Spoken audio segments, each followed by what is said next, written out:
പ്രതിപക്ഷ സഖ്യമായ ഇന്ത്യയുടെ യോഗം ഇന്ന് വൈകിട്ട് ദില്ലിയിൽ ചേരും. ലോക്സഭാ തെരഞ്ഞെടുപ്പിൽ പ്രതിപക്ഷ കക്ഷികൾക്കിടയിലെ സീറ്റ് വിഭജനം, മുന്നണിയുടെ ദർശനരേഖ എന്നിവയടക്കമുള്ള കാര്യങ്ങൾ യോഗത്തിൽ ചർച്ചയായേക്കും.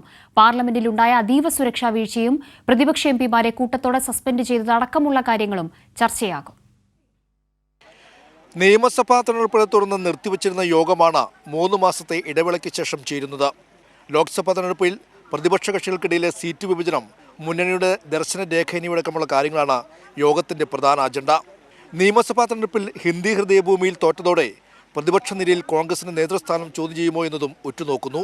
സീറ്റ് വിഭജനത്തിൽ പ്രാദേശിക കക്ഷികൾ എടുക്കുന്ന തീരുമാനം നിർണായകമാണ്. പ്രാദേശിക കക്ഷികൾക്ക് സ്വാധീനമുള്ള മേഖലകളിൽ കോൺഗ്രസ് വാശി പിടിക്കരുതെന്നും കോൺഗ്രസിന് ശക്തിയുള്ള മേഖലയിൽ മറ്റു കക്ഷികൾ വിട്ടുവീഴ്ച ചെയ്യണമെന്ന ആവശ്യവും ഉയർന്നു കഴിഞ്ഞു. അതേസമയം തന്നെ പാർലമെന്റിലുണ്ടായ അതീവ സുരക്ഷാ വീഴ്ചയും പ്രതിപക്ഷ എംപിമാർക്ക് നേരെ ഉണ്ടായ കൂട്ട സസ്പെൻഷൻ നടപടിയും യോഗത്തിൽ ചർച്ചയാകും. 27 പാർട്ടികളുടെയും സഖ്യകക്ഷി നേതാക്കൾ യോഗത്തിൽ പങ്കെടുക്കും. ഇന്ത്യ മുന്നണിയുടെ 4ാമത്തെ യോഗത്തിൽ ലോക്സഭാ തെരഞ്ഞെടുപ്പുമായി ബന്ധപ്പെട്ട സീറ്റ് ചർച്ചകൾ തന്നെയാണ് പ്രധാന അജണ്ട. വരുന്ന ലോക്സഭാ തെരഞ്ഞെടുപ്പിൽ നരേന്ദ്രമോദി സർക്കാരിനെ അധികാരത്തിലിറക്കാൻ ഒറ്റക്കെട്ടായി നീങ്ങുമെന്നുള്ള നിർദ്ദേശം തന്നെയാകും ഈ യോഗത്തിലെ പ്രധാനപ്പെട്ട നിർണായക തീരുമാനവും. ക്യാമറമാൻ ശൈലേഷ് കല്ലായിക്കൊപ്പം സിബി ജോസഫ്, കൈരളി ന്യൂസ്.